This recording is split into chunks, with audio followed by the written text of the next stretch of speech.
Boa noite para todos. É sempre muito bom poder voltar e rever os amigos. É sempre muito bom. Não é, Natália? É sempre muito bom. As preocupações da criatura humana com as questões do sofrimento existem desde o início da história da humanidade. Não é de hoje que nós procuramos uma resposta para a razão pela qual nós sofremos. Qual é o sentido de tudo isso nas nossas vidas? E nós tivemos, em um momento histórico muito interessante, aproximadamente 600 anos antes do nascimento de Jesus, a presença entre nós de um personagem muito importante, chamado Siddhartha Gautama, conhecido como Buda. O Buda foi uma das pessoas que mais estudou, que mais analisou as causas do sofrimento humano. E o Buda, nessa busca do entendimento do sofrimento, no entendimento de todas as coisas, ele concluiu 4 informações que ele considerou extremamente importantes, as chamadas 4 nobres verdades. A primeira nobre verdade que o Buda descobriu é que existia o sofrimento. Essa foi a primeira que ele percebeu. O sofrimento existe. A primeira nobre verdade. E alguém pode dizer, mas todo mundo sabe que o sofrimento existe. Mas não é só que o sofrimento existe lá, que o sofrimento existe em mim. Porque eu só poderei me curar, eu só poderei me tratar, se eu admitir que eu sofro. Porque se eu não admitir que eu passo pelo sofrimento, eu não tenho como realizar em mim um processo de transformação. Eu só consigo me transformar quando eu digo, eu reconheço que eu padeço. Eu reconheço que eu sofro e por isso preciso de ajuda. Essa é a primeira grande nobre verdade. A segunda grande nobre verdade que o Buda descobriu é que existe uma causa para o sofrimento. Não só existe o sofrimento, mas ele descobriu que tem uma causa para ele. E isso foi extremamente importante, porque ao descobrir-se a causa de alguma coisa, é possível tentar se resolver. Porque se eu tenho um problema que eu não sei a causa, como é que eu vou resolver? E o Buda, investigando, encontrou a causa do sofrimento. Segundo ele, a causa do sofrimento é a ilusão. E o que é a ilusão? A ilusão, segundo Joana de Ângeles, é acreditar que a vida é somente material. É isso que é a ilusão. O que é a ilusão? É eu achar que o que eu vejo no espelho sou eu, e não é. O que eu vejo é meu uniforme, mas não sou eu. O corpo que eu visto é apenas um uniforme através do qual eu me expresso.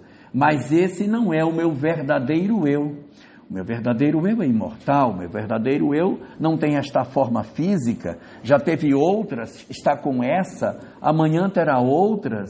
Então, a compreensão de que sou uma alma imortal, de que eu caminho para a felicidade, que eu encarno e reencarno várias vezes, é a ruptura da ilusão e a compreensão verdadeira da vida. Segundo ele, a causa do sofrimento é a ilusão. A terceira das grandes nobres verdades é que é possível cessar o sofrimento. Como? Resolvendo a ilusão. Se eu me aproximar das verdades espirituais, conhecer as verdades espirituais, eu automaticamente me liberto do sofrimento. Porque se o sofrimento é desconhecer a vida espiritual, na medida em que eu conheço aquilo que a vida espiritual me apresenta, eu sou, na verdade, alguém que estou liberto desse processo de sofrimento que nós temos. E a última das 4 grandes verdades é o caminho óctuplo. Um caminho proposto pelo Buda, composto de 8 passos que leva o homem ao encontro consigo mesmo. E é muito interessante quando nós observamos o pensamento do Buda diante da proposta que Jesus nos oferecia.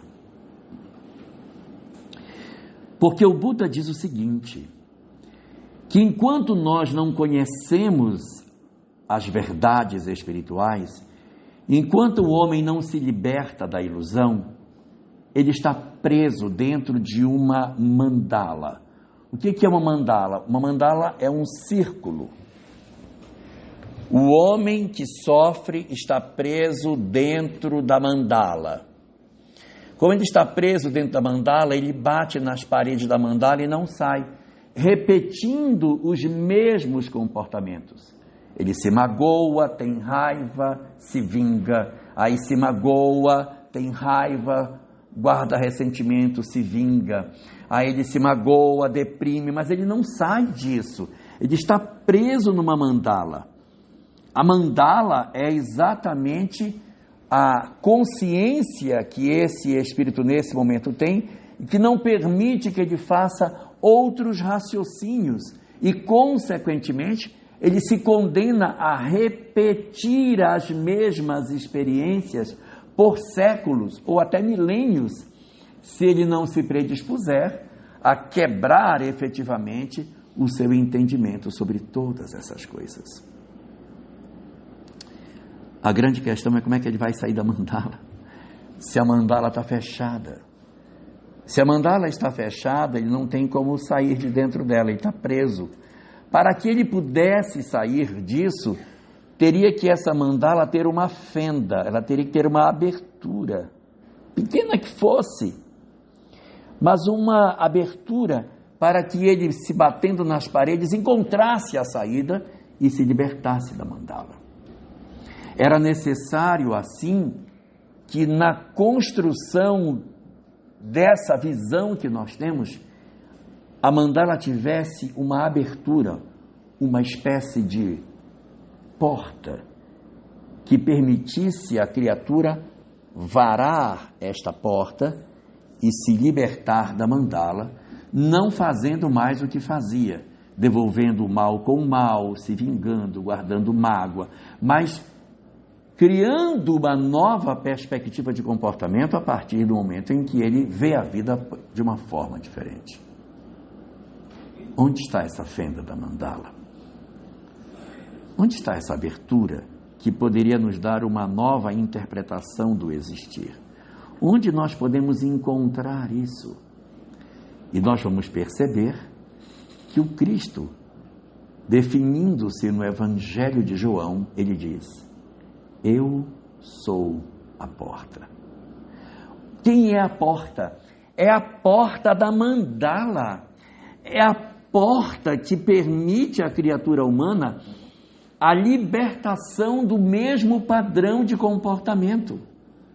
E ainda dizia mais Jesus, olhando para o pensamento de Buda, observamos as conexões intensas que existem.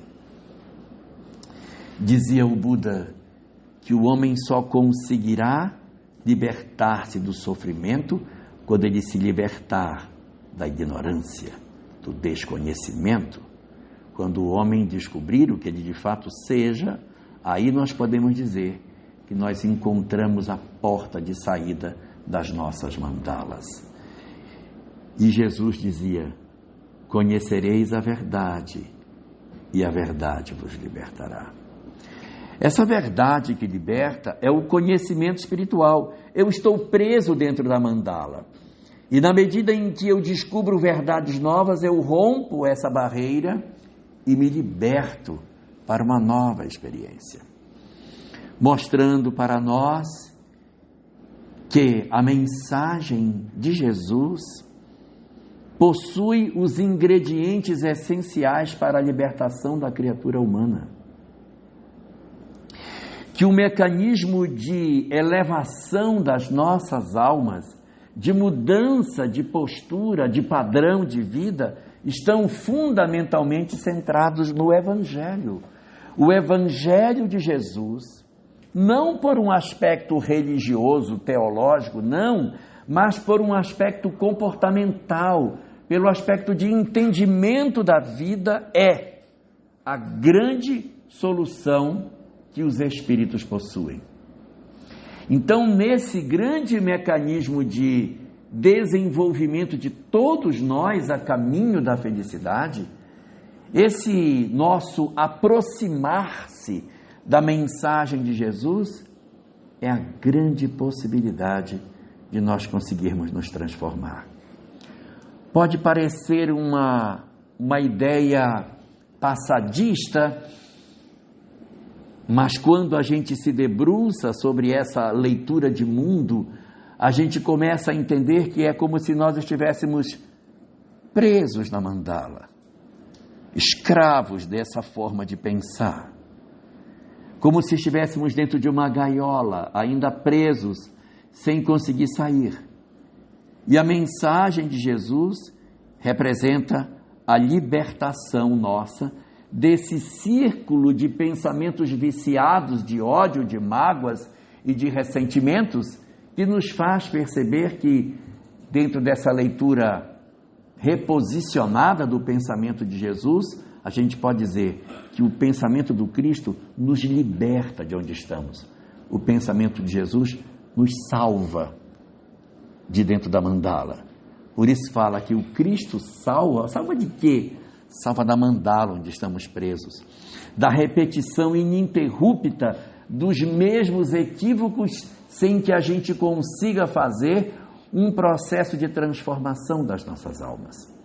Assim, portanto, qual é o objetivo da nossa estada dentro da carne nesse momento? Qual é o objetivo pelo qual nós estamos aqui?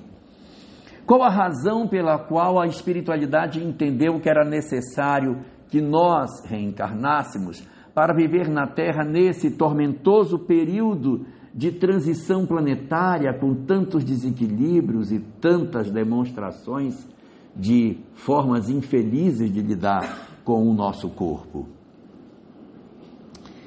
É para que nós nos aproximemos do Evangelho. É para realizar, séries, a evangelização dos espíritos. É para que a gente evangelize as nossas almas. Mas não é uma evangelização num sentido religioso, da gente vestir uma roupa, uma túnica igual Jesus e andar batendo com um cajado no chão.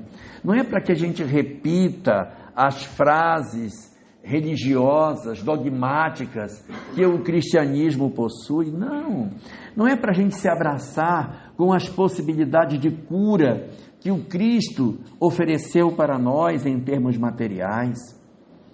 É para que nós nos curemos em espírito, para que a gente realize uma cura verdadeira das nossas almas, no sentido de entendermos a mensagem de Jesus e conseguirmos nos aproximar disso e, enfim, fazermos a grande mudança que a gente precisa realizar.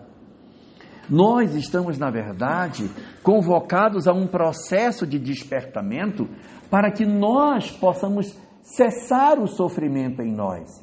Para que a gente está aqui? Para descobrir as formas de cessação do sofrimento.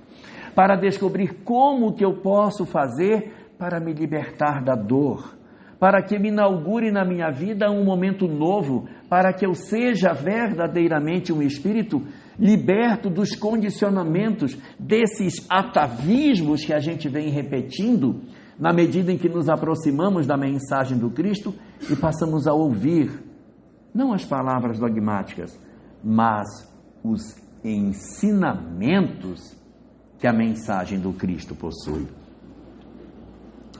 E exatamente para que a gente consiga promover o processo de melhoria das nossas condições espirituais, para que a gente consiga se resolver do ponto de vista espiritual, Deus, o Supremo Senhor das nossas vidas, oferece-nos uma nova existência, em contato com a mensagem espírita, e cria para cada um de nós um grupo familiar aonde a gente possa exercitar essas virtudes.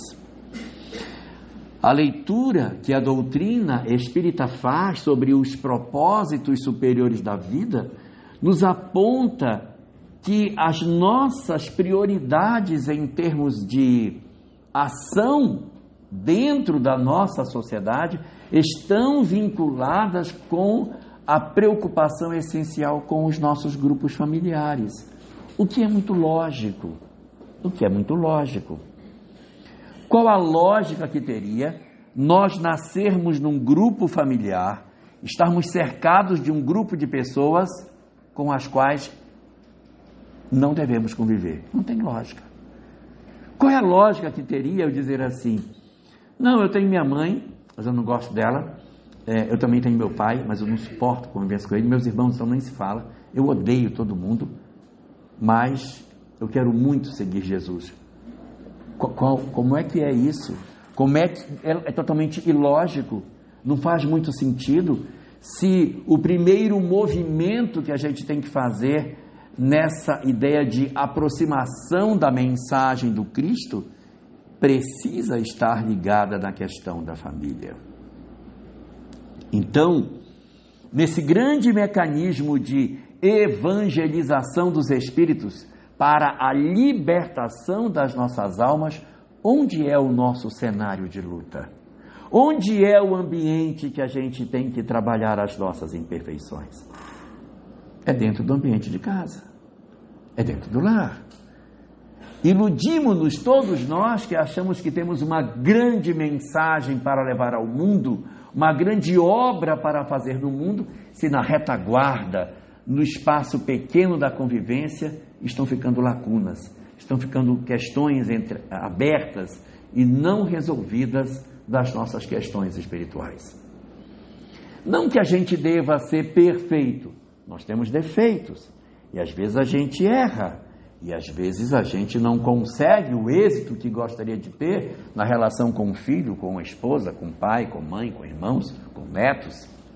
Mas o importante é nós estarmos atentos para nossos erros e fazermos o esforço que pudermos para que a gente aproveite as oportunidades que a vida nos oferece. No livro, na Revista Espírita de 1865, no fascículo de agosto, existe uma mensagem assinada por Lacordaire. É uma mensagem longa. Ela tem 16 parágrafos. Mas no 14º parágrafo dessa mensagem, o antepenúltimo de baixo para cima, essa mensagem traz uma informação muito preciosa para nós. O nome da mensagem é A Chave do Céu. E ela estabelece os 5 degraus que a gente tem que ter na vida no sentido da busca da nossa sublimação. E diz o seguinte: o degrau mais alto, o primeiro de todos os degraus no sentido da sublimação da nossa emoção, da busca do outro, nessa necessária relação com as pessoas, lá é dito que o degrau mais alto que a gente tem, no primeiro, no topo, está cônjuges e filhos. O primeiro degrau da chamada caridade, segundo nosso querido Lacordaire, é cônjuges e filhos. Para eles, segundo Lacordaire, nós devemos dar o melhor de nós, fazermos o melhor de nós. É o primeiro dos degraus. O segundo dos degraus, e segundo Lacordaire, às vezes assumindo a posição de primeiro, porque às vezes a gente não tem cônjuge e não tem filhos, ou em determinadas circunstâncias, esses que estão no segundo degrau assumem uma posição de mais necessidade do que cônjuges e filhos, estariam os autores dos nossos dias. É engraçado que Lacordaire não diz vosso pai e vossa mãe. Por que ele não diz assim, olha, no primeiro degrau é cônjuges e filhos, no segundo degrau, pai e mãe? Não é. Ele diz, os autores dos vossos dias. E aí Janete diz, aqueles que vos educaram, que vos criaram, que vos alimentaram, que vos protegeram e que vos guiaram nos primeiros anos da adolescência. Para querer dizer que não é a mãe biológica, não é o pai biológico, mas pode ser uma mãe adotiva, um pai adotivo, um avô, uma avó, uma madrinha, uma tia, uma irmã mais velha, alguém que nos cuidou. Esses estão no segundo degrau. E ele diz, depois de dizer tudo isso, põe uma vírgula e diz, o vosso pai e a vossa mãe. Ou seja, no primeiro degrau estão os cônjuges e filhos. No segundo degrau, os autores dos vossos dias, pai e mãe, que às vezes assumem o papel do primeiro. No terceiro degrau, ele diz que estão os irmãos. Os irmãos. Que nós nem sempre lembramos, né? Quando a gente fica adulto, às vezes os irmãos vão cada um para um lado, os laços se afrouxam, principalmente depois que os pais desencarnam, e a gente começa a ter uma relação muito mais pálida no vínculo com essas criaturas e acabamos esquecendo deles. Mas eles seriam o terceiro dos degraus dentro dessa hierarquia. Diz Lacordaire, no quarto degrau estão os amigos do coração. Pessoas que estão próximas de nós, que padecem, que sofrem, que têm dificuldades e que às vezes a gente não enxerga. A gente vai enxergar o outro lá longe, mas não enxerga o amigo. Então a ideia que Lacordaire nos coloca é que os amigos do coração, eles sejam observados por nós nesse grande mecanismo de observação de quem são as nossas prioridades na vida. E no quinto degrau ele diz, os pobres, a começar pelos mais miseráveis. Então, o que muitas vezes a gente fez na nossa vida? A gente pegou essa pirâmide e botou de cabeça para baixo. A gente botou os pobres na frente, cuidou dos de fora, cuidou da nossa vida social, fizemos uma série de coisas para o mundo, mas os cônjuges e os filhos ficaram esquecidos. E está na hora de desinverter essa pirâmide, dona Céres. Está na hora de colocarmos, na verdade, na posição mais elevada de tudo isso, as nossas relações familiares, para que verdadeiramente faça sentido a razão pela qual o Senhor nos trouxe para essa nova encarnação na convivência com os nossos entes queridos. Para que o Evangelho de Jesus, ele possa vir a fazer parte das nossas vidas e a gente consiga verdadeiramente trazer Jesus para as nossas vidas, encontrar a fenda da mandala e sair por essa abertura, que às vezes é estreita, afinal de contas a porta é estreita, mas a gente encontrar essa saída para fazer uma nova história. Já chega de nós fazermos as mesmas coisas há tanto tempo. O objetivo da mensagem espírita é nos oportunizar uma releitura de nós próprios e realizarmos com a nossa relação familiar o verdadeiro processo de evangelização das nossas almas.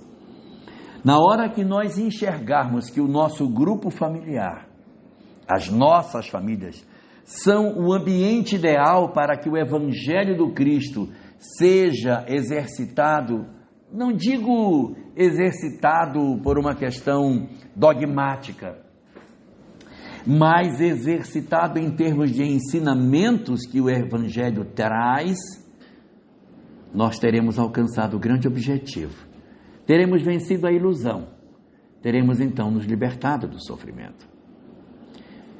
Mas quais seriam esses ensinamentos que o Evangelho pode nos oferecer para a vida doméstica e que seria tão útil para as nossas existências? É possível recolher nas páginas do Evangelho 7 ensinamentos de Jesus que são essenciais para a vida em família.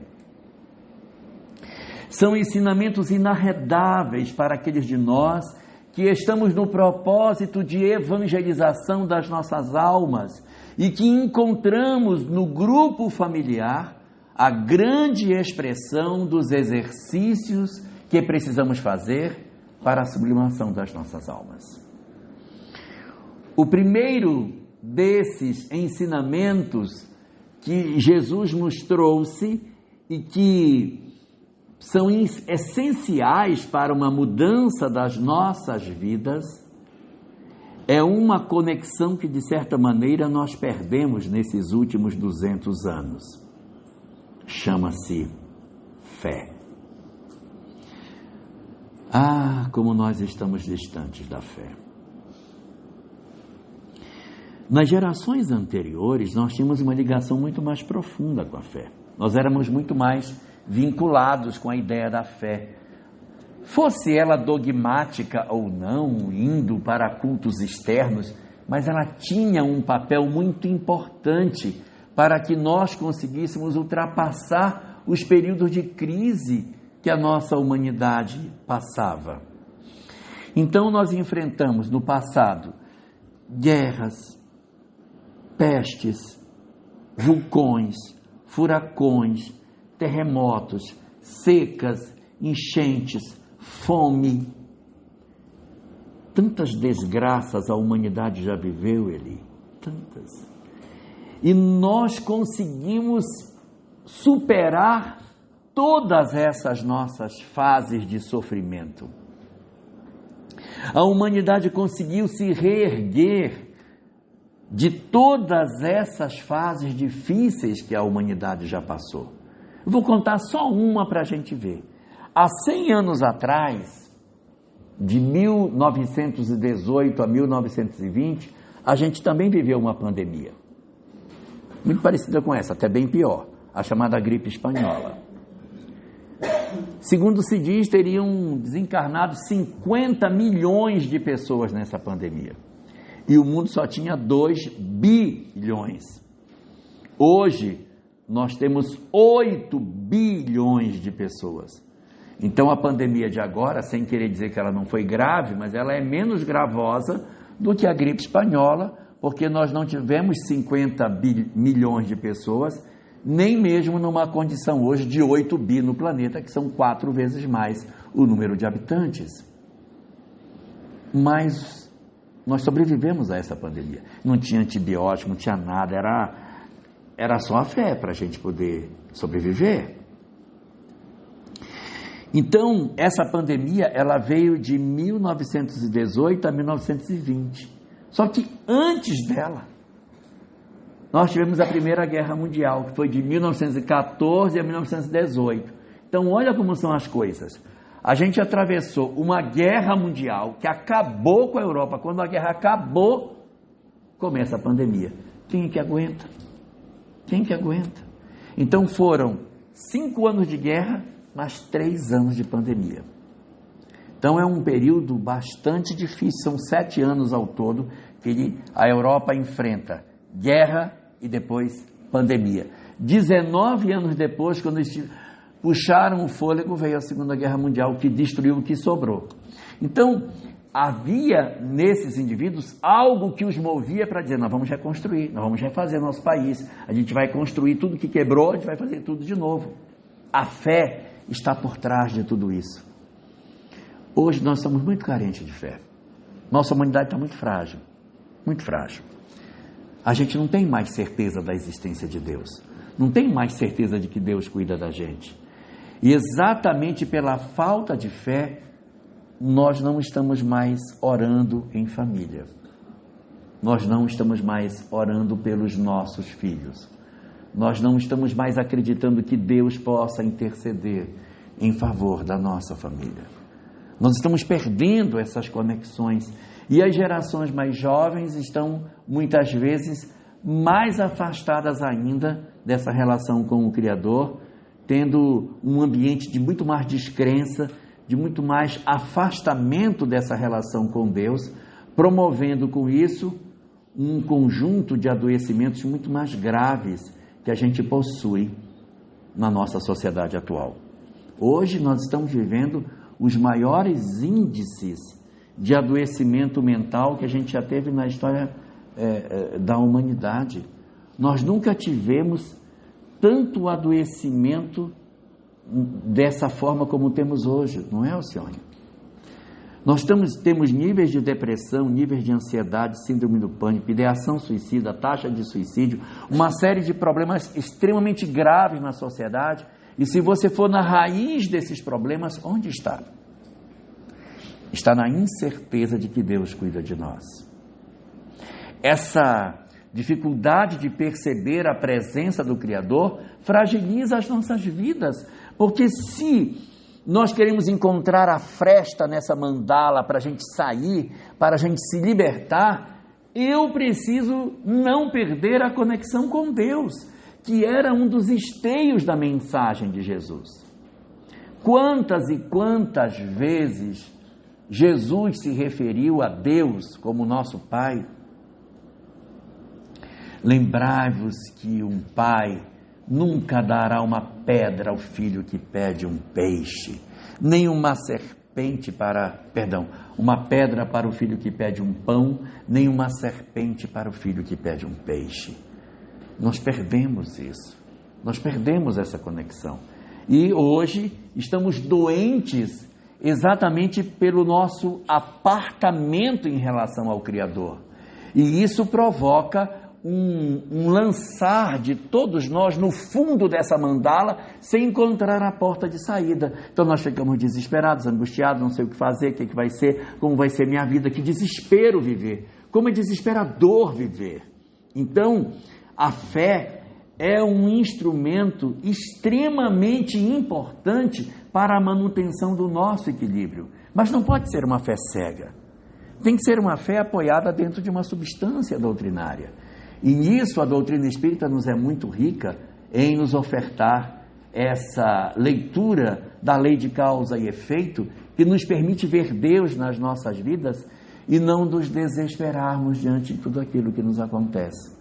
Então, o primeiro desses elementos essenciais para a evangelização das nossas vidas que o ambiente familiar nos oferece é a nossa reconexão com Deus, que a gente precisa refazer. Nós precisamos restaurar esse fio que está rompido e nos reconectarmos a Deus. A gente se reconecta a Deus no contato com a natureza, viu?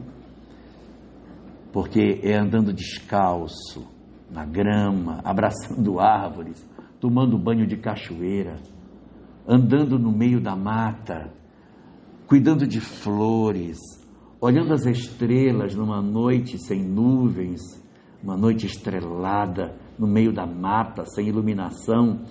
Eli já deve ter feito isso muitas vezes, no meio da escuridão, para e olha para o céu estrelado, e você diz, a primeira coisa que você diz quando você olha para o céu é, meu Deus, é uma reconexão imediata. Então estar em contato com a natureza nos religa, cuidar de um pet, fazer alguma coisa nesse sentido, restaura esses vínculos. A gente não pode ficar trancado num quarto, querendo encontrar Deus numas paredes de cimento. É o contato com a natureza que nos religa ao Criador e a beleza da existência dele nas nossas vidas. Um segundo sentimento, um segundo ensinamento que Jesus nos oferece nesse mecanismo de evangelização para as nossas almas no ambiente familiar, é o desenvolvimento em nós de uma compreensão da vida em que a gente viva de maneira exata a sinceridade dos nossos atos. Fugir da mentira. Isso é muito importante. Ninguém vive em paz mentindo. Ninguém vive bem com vida dupla. Ninguém está tranquilo se a pessoa tem duas histórias, uma dentro de casa e outra fora. Fora de casa eu sou uma coisa e dentro de casa eu sou outra. Não dá. A gente não fica bem, acaba entrando num processo neurótico. Igual as pessoas que dentro da casa espírita são de um jeito e fora dela são outro. Fora do centro espírita ela é de um jeito. Quando ela entra no centro espírita, até a voz muda. Oh, meu irmão! Ai, E fora do centro ela não é assim, mas no centro a voz até treme. Então, nós temos que ser verdadeiros. Como é que eu sou? Eu sou assim, então eu sou assim. Eu sou desse jeito, então eu sou desse jeito. Eu não preciso ser diferente do que eu sou. É assim que eu sou? Então é assim que eu sou. Só que esse assim que eu sou precisa ser correto. E a gente vai encontrar Jesus dizendo: seja o vosso falar sim para o que for sim e não para o que for não. Aprender a ser sincero. A sinceridade, ela é muito importante para que a gente viva em família de maneira tranquila. Porque, gente, viver na mentira é muito complicado. E quando você vive com uma pessoa que ela é controladora? Onde você estava? Por que chegou essa hora? Que cheiro é esse na sua roupa? Por que você não me atendeu? Liguei para você, você não me atendeu. Onde você ficou? Olha, você saiu do trabalho 6 horas, são 6h10 e você está chegando agora. Nesse horário o sinal não costuma fechar do jeito que você está falando. Então, esse excesso aí a pessoa começa: não, eu estive, não, mas eu sim, mas eu não, porque... Gente, é um sofrimento, é uma vida de sofrimento. Assim como quando a gente mente, quando nós vivemos uma vida de mentira, quando nós escondemos, nossa, aí para salvar uma mentira você conta 2, para salvar as 3 você conta 10, aí daqui a pouco você não sabe mais nem a mentira que contou, tem que ter uma agenda para anotar as mentiras. Porque quando a gente conta a verdade, você conta aquela história 10 vezes do mesmo jeito, mas se tiver mentira, cada vez ela vai tendo uma mudança, que eu não sei o que eu falei. Na polícia essa é uma técnica, né? Você interroga o cara 10 vezes para ele contar a mesma história. A mentira tem que ser bem contada para ela estar sempre do mesmo jeito. E a proposta de Jesus é que a gente viva de maneira tranquila, que a gente viva em paz. Joana de Ângeles, na obra número 8 da série psicológica, chamada Vida, Desafios e Soluções, ela conta no capítulo 3º da obra, que quando a gente convive com pessoas que são do nosso agrado, a presença dela nos faz bem, a gente gosta de estar perto dela, gosta. Quando a gente sai: vem comigo, vou no mercado, vem comigo, eu vou ali, vem comigo. Quando a gente não gosta, eu nem vou demorar, não é bom, é bom você não ir. A gente não se agrada, a gente mente, a gente se esconde. E eu vou contar aqui um segredo que é para todo mundo já saber como é que as coisas são, para a gente fazer um processo de autoavaliação. Se você chegar em casa e a família estiver assistindo televisão na sala, e quando você chega, todo mundo se levanta e cada um vai para o seu quarto, desconfie que você é o problema. Está todo mundo bem na sala, um com a perna por cima do outro, está tudo ótimo. Mas você chegou, aí, gente, eu tenho tarefa para fazer, aí eu também tenho que arrumar a cozinha, não, eu vou fazer, e some todo mundo, cada um procura um canto de se esconder, você é problema. Se você tem um familiar, está assistindo televisão, e o pé dele vem e toca no seu, e ele puxa para não encostar, desconfie, porque a pessoa que a gente gosta, o toque agrada. Então, se você se sente bem ao lado das pessoas que estão com você, lhe dá prazer a convivência. E a gente precisa viver a sinceridade. Esse é um processo de evangelização das nossas vidas. A família servindo como o grande espaço aonde os nossos sentimentos são exercitados, aonde a gente aprende pelo exercício dos ensinamentos de Jesus, como que a gente pode fazer para viver de maneira tranquila. É essa que é a proposta que Jesus nos oferece. Que os ensinamentos dele sejam um mecanismo de evangelização das nossas almas em casa, mas do cotidiano. É o amor do cotidiano que é o que a gente precisa buscar. Esse amor simples, não é uma coisa pomposa. Eu queria dizer para vocês, não precisa isso. É a coisa simples, na maneira como a gente convive, na forma como a gente se dá. na maneira como a gente se arruma dentro de casa, é onde a gente percebe os ensinamentos de Jesus realizando o trabalho de evangelização de cada um de nós. Terceiro sentimento que a gente encontra no Evangelho de Jesus, nesse mecanismo de evangelização das nossas almas, para que a gente encontre a fenda dessa mandala e se liberte de dentro dela. Chama-se caridade. E quando se fala de caridade dentro de casa, é evidente que nós não estamos falando de esmola. Nós estamos falando de querer bem o outro. Isso é normal, que a gente queira bem as pessoas. Então a caridade dentro de casa é você querer ajudar as pessoas. Ajudar. Sabe? É muito importante que a gente seja parceiro dentro de casa. Eu vou dar uma dica para os homens. Uma coisa que irrita as mulheres, para não fazer. A mulher está passando pano na sala.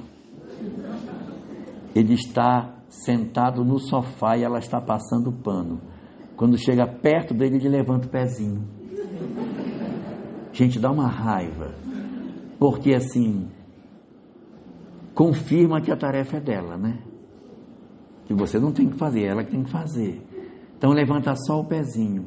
Ou então quando diz assim, bem, lavei a louça para você. Como para mim? Lava a louça para nós. Olha, eu fiz o supermercado para você. Como para mim? Você fez para nós. Não existe, essa tarefa é dela, essa tarefa é minha. A tarefa de todo mundo, a casa é nossa, ou não é? Então a gente tem que tirar essas coisas e fazer porque gosta, porque é bom fazer, porque nos agrada. Observar que fazer as coisas juntos é uma das coisas mais saborosas que existe. De repente você tem sua esposa que está cavando para fazer uns vasinhos de planta, vai ajudar. Mas eu não sei mexer, bota pelo menos a terra no vaso, faz alguma coisa, pelo amor de Deus. O marido vai pescar, eu não sei pescar, bota a isca no anzol, faz alguma coisa. A gente tem que partilhar. Uma das coisas mais importantes da vida em família é a cumplicidade. Uma das grandes sinalizações de um casamento que adoeceu é quando cada um vive sua vida e o outro não toma parte no que o outro faz. Eu tenho a minha vida e eu faço as minhas coisas. E o parceiro tem a vida dele e faz aquilo que ele acha que é o certo. Mas eu não tomo parte da vida dele e ele não toma parte da minha vida. Então, quando a gente está nessa dinâmica, a relação está doente, porque a gente não está compartilhando, a gente não está fazendo isso. E é preciso que a gente consiga se aproximar, fazer esse mecanismo de envolvimento. E como é que a gente faz isso? A gente quebra o círculo vicioso. Diz assim, ela não faz para mim, também não faço para ela. Faz, por que não faz? Ela não faz para mim, eu faço para ela. Qual o problema de fazer? Mas ela não merece, mas eu mereço. Eu mereço viver em paz. Então faz se você puder, pode ajudar, ajuda, pode arrumar, arruma, pode ser gentil, seja, pode fazer um pouco mais pelas coisas, faça. Ninguém perde por isso, a gente é que ganha. Às vezes diz assim, mas ela não merece, mas eu mereço ter uma vida de paz, eu mereço. Pode ser que a pessoa que está comigo seja uma pessoa difícil, é verdade, ela é difícil, pronto, ela é difícil. Mas eu não quero viver no jogo do, ela não fez também, não faço, ela não fez, eu não faço, porque aí eu fico preso da mandala. Eu não quero sair da mandala. Para sair da mandala eu tenho que agir de maneira diferente de como os outros agem comigo. Porque se eu der o que os outros me dão, estou preso da mandala. Preciso encontrar a fenda, preciso encontrar a porta. Jesus, a porta, as condutas que ele propõe para romper esse círculo vicioso de condutas equivocadas. Quarto ensinamento de Jesus, que a gente encontra dentro dos evangelhos: a indulgência, a capacidade de compreender o outro que erra. Gente, isso é tão importante para quem tem filho adolescente, porque a gente quer que os nossos filhos vivam como a gente viveu. Não vão viver. Não vão viver. E eu até digo que talvez, se na nossa geração, digo na nossa que é a minha, que tem poucos aqui que tem 100 anos, mas se na minha geração existisse TikTok, Instagram, Facebook, YouTube, mais outras flores, muita gente não tinha estudado, muita gente não tinha tido a vida que tem. Esses meninos, eles são hoje extremamente assediados por essas mídias sociais. Então a mente deles não consegue concentrar, não conseguem. A gente na época, é que vocês são muito novos, vocês não sabem, mas não foi sempre que o Google existiu, não foi sempre. Teve uma época que não existia Google. Então quando a pessoa dizia assim, como é aquela poesia do Machado de Assis, que fala do negócio de um vagalume, que queria ser como o sol, queria ter a luz. Não sei, vai ter que ir para a biblioteca, conversar com o bibliotecário. Tem um livro aí tem aí, procure. Você perder horas para achar lá o Círculo Vicioso, falando do vagalume que queria ser como uma vela, que a vela queria ser como a lua queria ser como o sol, e o sol dizendo, quem me dera ser um simples vagalume. Então, essa poesia não tinha. Hoje a gente coloca vagalume Machado de Assis, pronto, em 2 segundos está na mão. Então a gente já não tem mais o mesmo ritmo de aprendizado, as coisas passam muito rápido pela nossa mão. Era tudo muito mais sacrificante para se conseguir ter um conteúdo. A gente lia um livro e ia criando as imagens na cabeça. Isso deve ser assim. Aí você lê um livro, Helena de Machado de Assis. Aí você fica imaginando como era o rosto dela, pele de pêssego. Aí, eu que sou da Amazônia, que nunca vi um pêssego na vida, como é que deve ser? Um pêssego. O único pêssego que a gente vê lá é em cauda, e o pêssego em cauda não tem uma pele bonita, não tem. É uma pele de pêssego. E a gente ia criando as imagens com o texto, só tinha um texto para ler, não tinha nada. Só tinha texto, só letra, nem imagem tem uma figura, meu Deus. Você olha assim, onde tem uma fotografia, só letra. E era assim, hoje não é mais assim. Você aperta num botão, aí vem um filmezinho no YouTube, a pessoa fazendo a resenha do livro, tá, e aí entendi. Não precisa ler, porque a pessoa já resenhou o livro, em 4 minutos ela contou a história do livro, pronto, está entendido o livro. Então, é muito diferente. E a gente quer que os nossos meninos sejam iguais a nós. Eles não serão. Como diz nosso querido Khalil Gibran, esforçai-vos para ser como os vossos filhos, mas não queirais que os vossos filhos sejam como vós, porque a vida não se demora com os dias passados. E é isso mesmo. A gente quer que as coisas sejam de uma forma que ela não será mais. E a gente precisa ter essa capacidade de entender. E exercitar a indulgência. Porque você põe o cara de pé, ele senta. Você põe ele de pé, ele senta. Você põe ele de pé, ele senta. Bora, meu filho, de novo, de pé, ele senta. Nossa. E é isso. É esse o exercício. É essa convocação. Neste momento, o que está sendo chamado para que a gente exercite é a indulgência. Falhou de novo. Então vamos começar mais uma vez. Vamos lá. Aí, tá fazendo faculdade, não gostei, vou começar outra. Vamos começar outra. Vamos lá. Aí se você chama a atenção e pega pesado, deprimiu. Então, não foi isso que eu quis dizer. Então volta. Vamos embora, faz de novo. E nós temos uma quantidade enorme de meninos, filhos nossos, na fase que eles estão, com dificuldades de entender qual é o sentido deles, o que eles têm para fazer. Não sei, não me encontro com ninguém, não consigo encontrar um parceiro, eu não consigo me encontrar na vida, eu não sei que curso que eu faço, eu estou muito indeciso sobre tudo. E essa é a nossa realidade. Essa é a família real que a gente tem. A nossa família é essa. E eu não quero assim ser pessimista, tá? Não quero ser pessimista, mas as obras espíritas dizem que a gente tem uma tendência danada de nascer no mesmo grupo familiar, ó.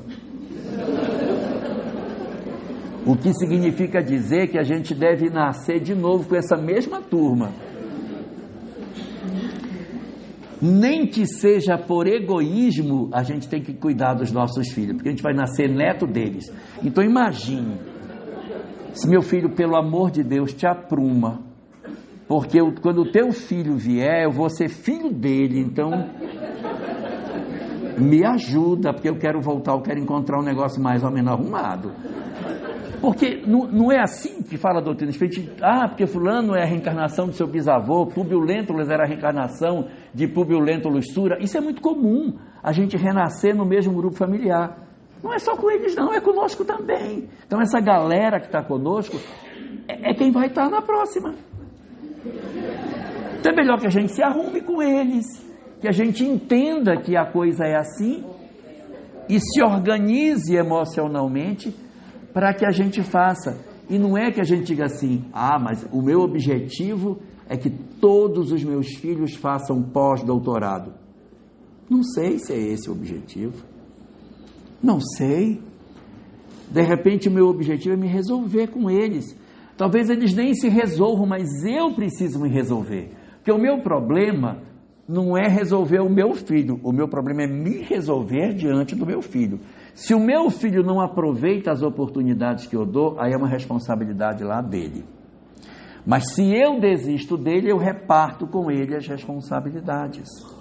O nosso papel não é colher aquilo que nós fazemos, é semear o que nós temos para fazer. E nós, muitas vezes, queremos fazer a vida de maneira que a gente já colha em família o que fez. Eu quero me dedicar a meus filhos e assistir nesta encarnação o resultado do que eu fiz. Nem sempre vai dar certo. Lívia, do livro Há 2000 anos, não viu a mudança de Públio. Desencarnou e não viu. Porque ele só mudou depois da morte dela. Se alguém fosse olhar só a existência material de Lívia, dizia, morreu em vão. Se sacrificou danadamente, morreu, o leão comeu e não deu em nada. Porque o marido estava do mesmo jeito, estava lá naquela tribuna lá, celebrando a vitória dele. Mas foi depois que ela desencarna que as sementes depositadas vão começar a germinar.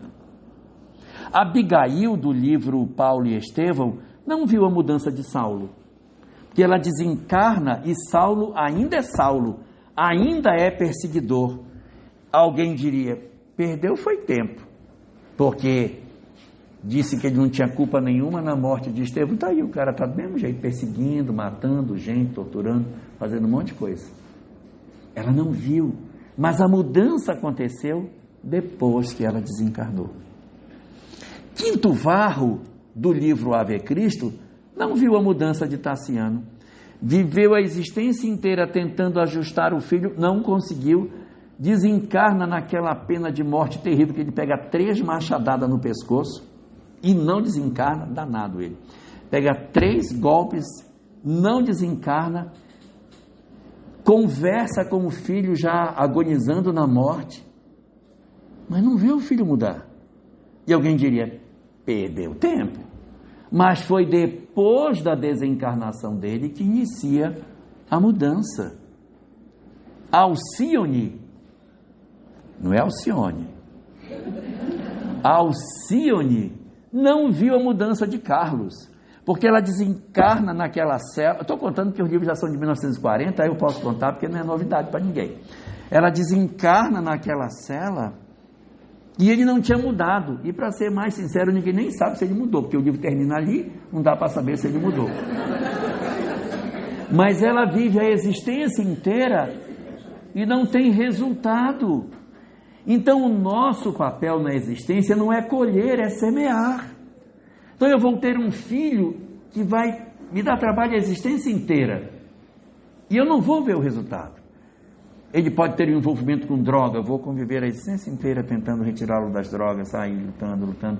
Mas o que é importante é como é que eu me posiciono diante disso. Porque o problema é eu me resolver, é eu não desistir dele, é eu não virar as costas, eu não odiá-lo, eu não considerar que ele é uma pessoa que é um peso na minha família. Eu estar disposto, o exercício da indulgência. É eu não desistir do outro, Adilson. É eu não desistir. Porque todas as vezes que nós desistimos de alguém, nós estamos desistindo de nós mesmos. Eu estou dizendo para mim que eu não fui capaz de amá-lo incondicionalmente. E no Evangelho de Jesus não tem nenhum momento em que a gente desiste, é para ir até o final.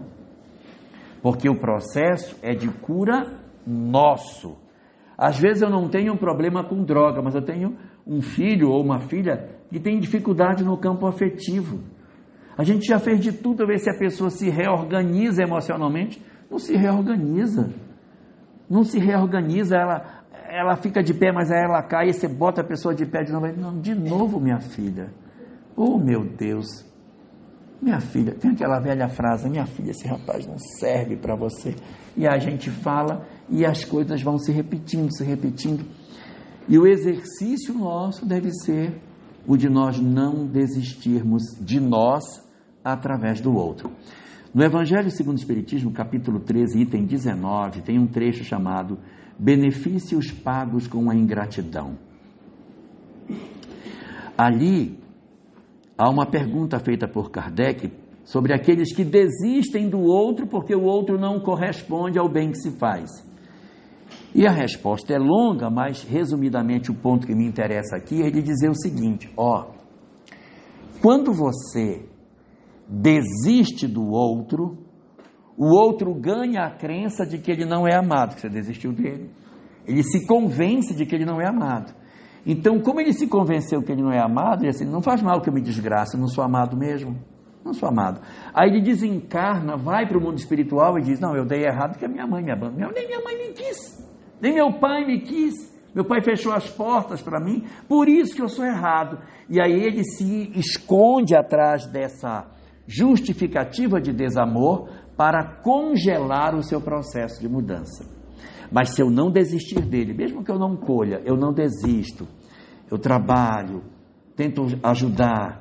Ajudar não significa o tempo todo dizer sim para a pessoa. Às vezes significa dizer: em casa você não pode ficar mais. Você está roubando em casa, você está se drogando, está vendendo até as lâmpadas de casa, não pode ficar aqui. Então você arruma um lugar para ele ficar, você paga um aluguel, você não corta o laço, você faz aquilo chamado de distância afetiva.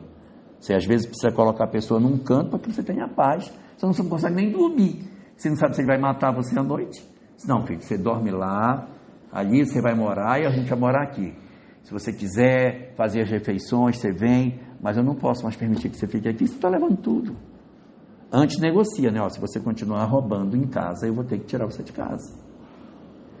Então tudo isso são formas, sem que você diga assim: fora da minha casa porque você é um ladrão. Não é para fazer isso, é conversado, chamando sempre de filho, dizendo sempre que ama, mas que a benefício dele tem que ser assim.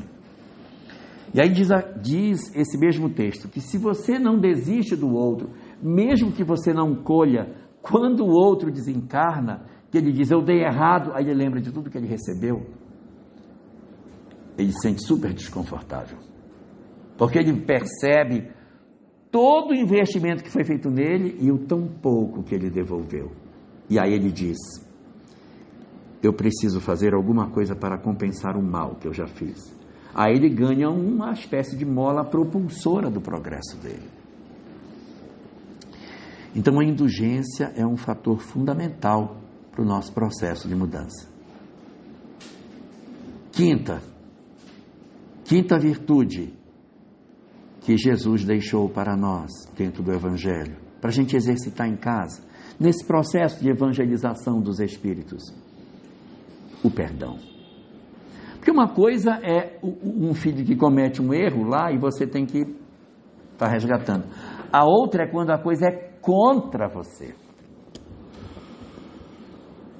quando há uma agressão, quando você precisa desenvolver a habilidade de perdoar a pessoa. Existirão perdões que a gente vai conseguir dar numa existência, isso é fato. Mas existirão situações que talvez a gente não consiga perdoar. E a gente precisa se perdoar pelo fato de não conseguir perdoar. Às vezes você vem de uma história de abuso, sofreu abuso sexual. Não, perdoe, não vou conseguir perdoar. Talvez a pessoa não consiga perdoar, não consigo chegar perto, não consigo nem lembrar, tenho raiva, tenho ódio dessa pessoa. E a gente vai trabalhar para que de repente diminua a intensidade dessa raiva. Mas talvez a gente não consiga que a pessoa diga, eu perdoei e entendi que ele é doente. Talvez a gente não consiga. Para isso existe a reencarnação. Para o reencontro no futuro. Ninguém precisa ficar preocupado com o seu abusador, porque muitas vezes ele vem na condição de filho, muitas vezes vem sequelado, você vai cuidar dele como sequelado, um impossibilitado, uma pessoa que traz às vezes sequelas físicas e até mentais, e que você vai cuidar numa próxima existência. Então todas essas circunstâncias existem, e o exercício do perdão é uma das tônicas do movimento proposto por Jesus na relação entre as criaturas, em que ele falava do amor aos inimigos, falava da necessidade de nós amarmos ao outro, para que a gente fizesse nesse amor aos inimigos uma nova história. Estou preso na mandala da mágoa, quando eu perdoo, eu rompo isso tudo e eu vou para um novo estágio. Alguém aqui que já teve a experiência de perdoar alguém já deve ter percebido o quanto é aliviante, quanto a gente tira das costas quando você diz, eu perdoo você. O quanto faz bem. A gente nem sabe que estava se sentindo mal. Vai sentir que estava se sentindo mal quando se sente bem. Aí diz, nossa, eu estava pesado, olha, guardando uma mágoa, nem dormia direito, eu não conseguia comer, minha vida estava toda mexida porque eu estava guardando muito ódio. Quando eu perdoei, eu tirei aquilo do meu coração. E às vezes a gente tem tantas histórias de desamor, histórias de partilha de herança, histórias de problemas de casal, que se separam e ficam se odiando desesperadamente. Não vale a pena odiar os outros. Tem que deixar a pessoa seguir, para que cada um se encontre. Mas eu não posso perdoar porque a pessoa fez muito mal a mim. Mas quando a gente perdoa, você não tira a culpa do outro. Você, na verdade, se liberta para ter novas experiências. Quando eu não perdoo, eu estou convocando o outro a se juntar comigo numa próxima existência. Eu não estou desejando mal a ninguém. Mas quando você diz assim, eu odeio você com todas as forças da minha alma, eu nunca vou perdoar você porque você não merece meu perdão. O que eu estou dizendo energeticamente eu preciso encontrar você na próxima existência dentro da mesma família. Estou dizendo. Então eu tenho que saber o que eu digo, que espiritualmente é uma coisa, eu estou falando em português, mas na língua da lei de causa e efeito eu estou dizendo, preciso demais que a gente se reencontre. Então solta a criatura para você ter uma nova história, para ter uma nova família. Se a gente não fizer essa mudança, a gente tende a se encontrar com esses espíritos complicadinhos. Vocês sabem o que é bisteca? Sabem o que é chuleta? Vocês conhecem chuleta ou bisteca? É a mesma coisa, né? Vocês já viram como ela é? Ela tem um pedaço de carne e tem um pedaço de osso. Para quem é mais novo chama tibone, para você deve ser tibone o nome. Então já viram? É uma carne assim com um osso assim. A família é igual uma bisteca, gente. Tem um pedacinho de carne gostoso, mas vem uma ponta de osso junto. O que a gente pode fazer é diminuir essa ponta de osso e ter um bifinho assim maior. Porque tem gente que vem com um ossão grande, um bifinho pequeno. Por quê? Muita mágoa, tenho ressentimento de um monte de gente, guardei ódio, mágoa, tenho raiva das pessoas. Tenho raiva do meu vizinho, tenho raiva da minha professora, tenho raiva do meu irmão, tenho raiva do meu pai, eu tenho raiva no centro espírita, eu tenho raiva de todo mundo. Tem uma família enorme, vai que nascer uma família com 10 irmãos. Aquele monte de gente. Então vamos diminuir o número de problemas. Vamos ter só laços de afeto, ou pelo menos pouco de desafeto na próxima. Só depende da gente fazer isso. Mas quanto mais eu desenvolver laços de afeto, mais confusão eu estou arrumando para a próxima existência. Então, para que eu me liberte, a proposta de libertação é que a gente consiga fazer esse movimento de perdão para se libertar de tudo isso. Aí tem o sexto sentimento que Jesus nos propôs para a evangelização das nossas almas em família, chama-se renúncia. Aprender a renunciar, a não fazer tanta questão. A gente briga tanto por causa de besteira. Gente, deixa que faz mal. A gente não vai levar nada, gente. Nem a dentadura vai, gente. Não vai nada. Não vai. Pivô, prótese, implante, vai ficar tudo. Só vai nós. Caixão não tem gaveta, não vai levar nada.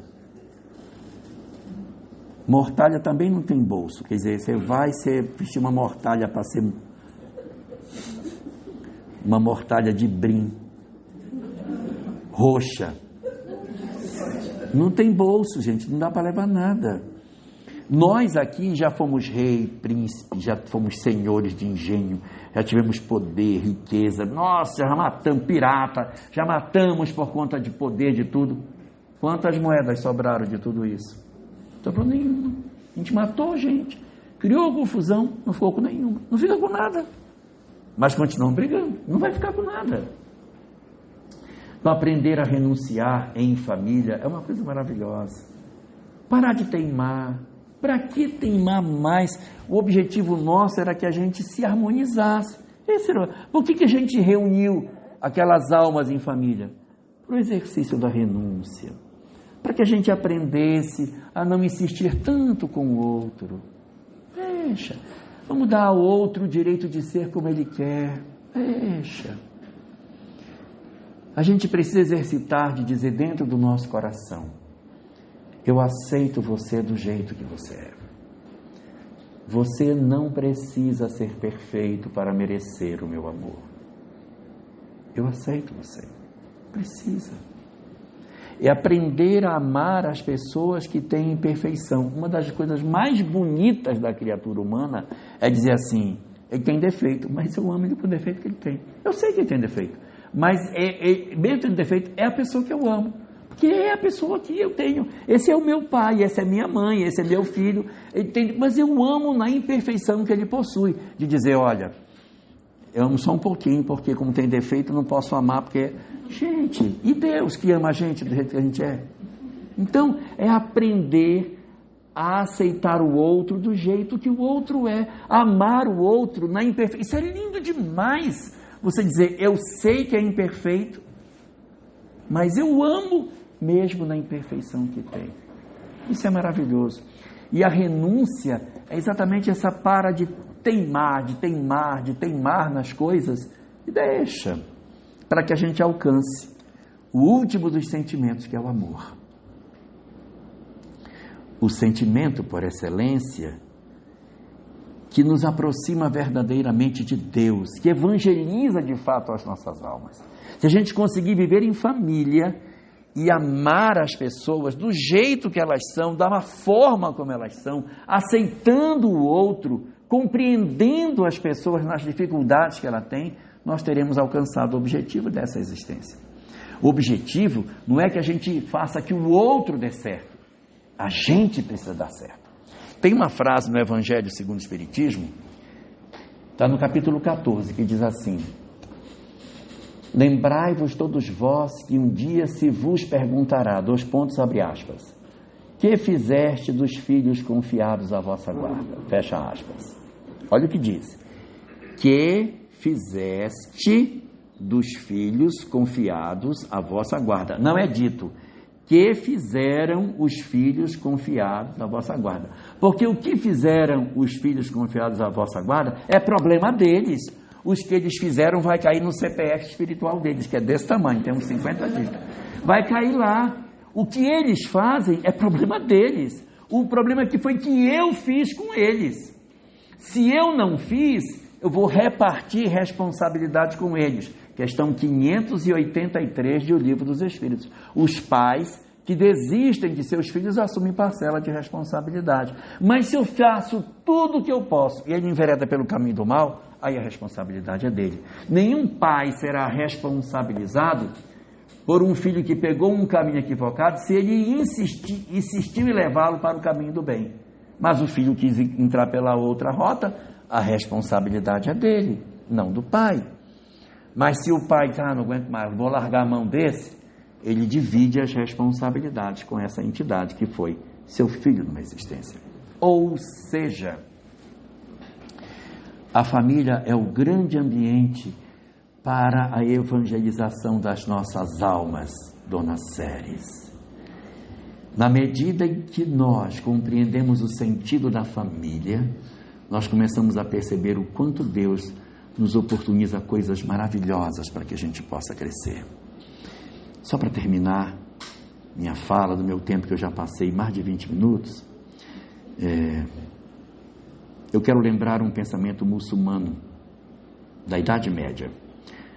A gente, quando fala muito do Islã, só pensa no Islã de hoje e não lembra do Islã do passado, que foi uma coisa maravilhosa, teve um período de esplendor muito grande. E há um pensador da Idade Média do Islã, chamado Rumi, e ele diz assim: por que insistes em permanecer na gaiola se a porta está permanentemente aberta? E essa é a pergunta que eu deixo para nós. Por que nos insistimos em ficar dentro da mandala se nós já temos a porta aberta e sabemos a felicidade que nos aguarda? Que a gente pense nisso para dar uma resposta para o Rumi. Por que te condenas à gaiola se a porta permanece aberta? Muito obrigado, gente.